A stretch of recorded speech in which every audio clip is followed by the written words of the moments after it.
The world lead, you probably don't know his name, but he might know yours. He might know a lot of stuff about you. The director of the National Security Agency, Army General Keith Alexander, is right now facing questions from a Senate committee.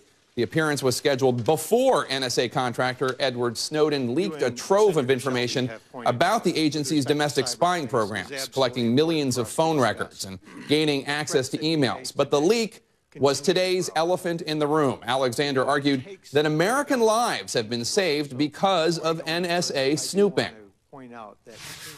It's dozens of terrorist events that these have helped prevent. DNI Clapper said that Section 702 collection was critical to the discovery and disruption of the plot to bomb the New York City subway system.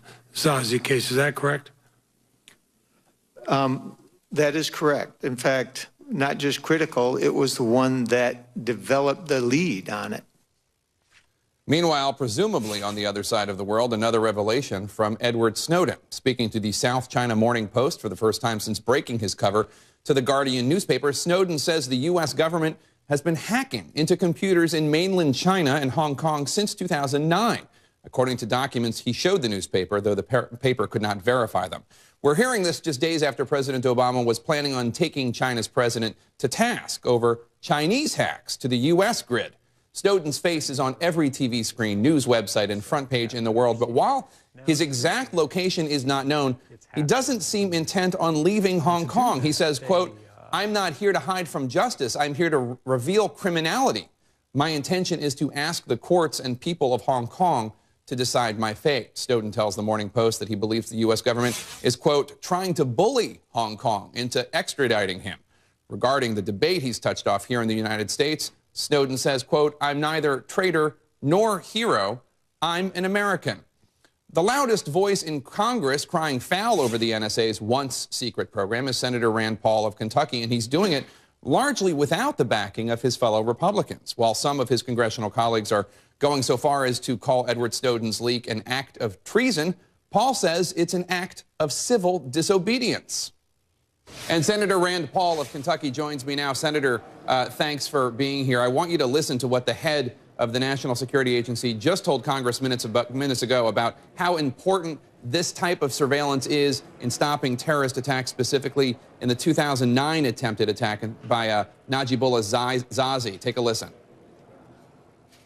The phone numbers on Zazi were the things that then allowed us to use the business records, FISA, to go and find out connections from Zazi to other players throughout the community, specifically in New York City.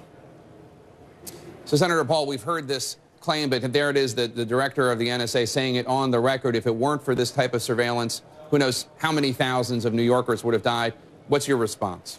You know, I think there's a little bit of a credibility gap with the intelligence agencies in our country. They frankly lied to us in open testimony in committee and said they weren't collecting any data, when in fact, not only were they collecting data, billions of bits of it. So I don't know what to believe. I have read news reports, though, that Zazi was connected to a guy named Abid Nasir, who was captured and interrogated several months before. My question, if they would answer, would be, did they get Zazi's name from Nasir? Did they get it from looking at phone calls that Nasir was making? I'm not opposed to searching the phone records of people we think are terrorists. You go to a judge, it's not that difficult of a bar. You get phone records from Nasir. If Nasir's calling Zazi, you get Zazi. Then if Zazi's calling other people, you get warrants for those people. But that does not require the phone records of everybody who makes a phone call in this country.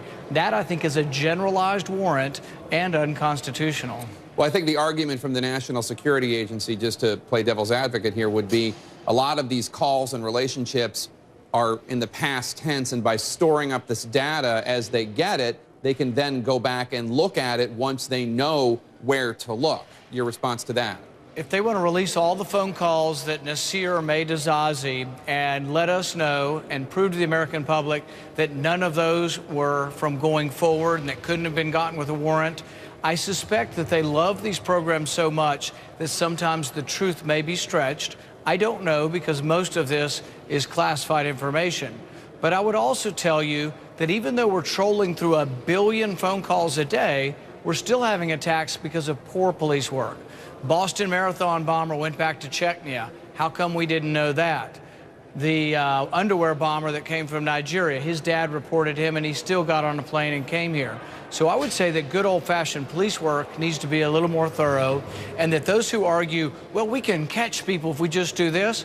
If we put a microchip in every baby born, we could follow everybody better. Or if we said, well, crime is committed by people who live in apartments, why don't we put cameras in everyone's apartments? You could go for zero tolerance of any kind of crime, but you'd be giving up your freedom. Our founding fathers said warrants have to be specific to the person in place. Generalized warrants, I think, are unconstitutional. Your father, retired Congressman Ron Paul, said this on Fox Business News. I'm worried about somebody in our government might kill them with a cruise missile or a drone missile. I mean, we live in a bad time where American citizens don't even have rights and that they can be killed. But the gentleman is trying to tell the truth about what's going on. That's your father talking, obviously, about Ed Snowden, who leaked all this information. Are you concerned that Snowden might be killed by a drone attack? Are you concerned about his safety? You know, I have not heard of anything other than there were some reports of people overhearing conversations about eliminating him in an airport. I don't know what to make of all of that. I do know that committing civil disobedience is a big step forward, and history has treated people in various fashions. Some people who commit civil disobedience have been treated heroes, some have not. I think it's an interesting parallel to see, will we treat the head of intelligence who lied in open committee? How will history treat him? And how will history treat the person who was trying to defend the Fourth Amendment? I think that's still open to be said. I think there do need to be rules, that being said, about people not revealing secrets, and I think the divulging of all kinds of secrets that endanger lives is wrong.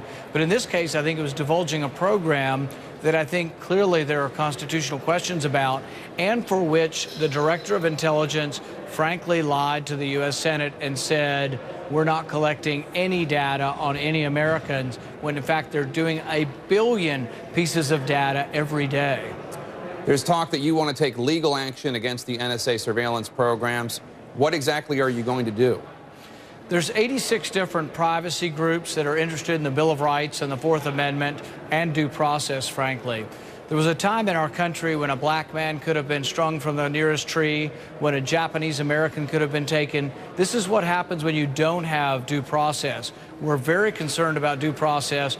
We're going to bring a challenge in court that says that generalized warrants, that warrants on everybody don't and are not essentially consistent with the Fourth Amendment.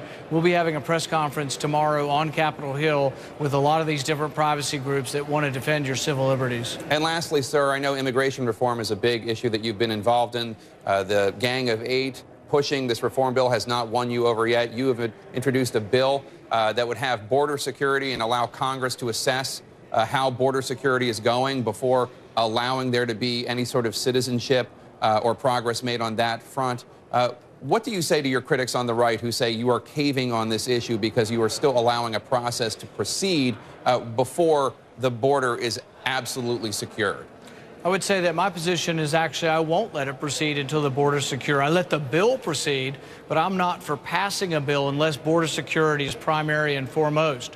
What I would say, though, to critics on the right is if we do nothing, 10 million people came over the last 15 years. There'll be 10 million more people who come illegally. I want people to be part of the system. I also want to treat these people with respect and dignity. And if you want to work in our country, I think we can find a place for you.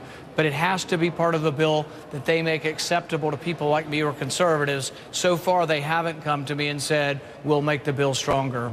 All right, Senator Rand Paul of Kentucky, thanks so much for coming and sharing your views. Thank you.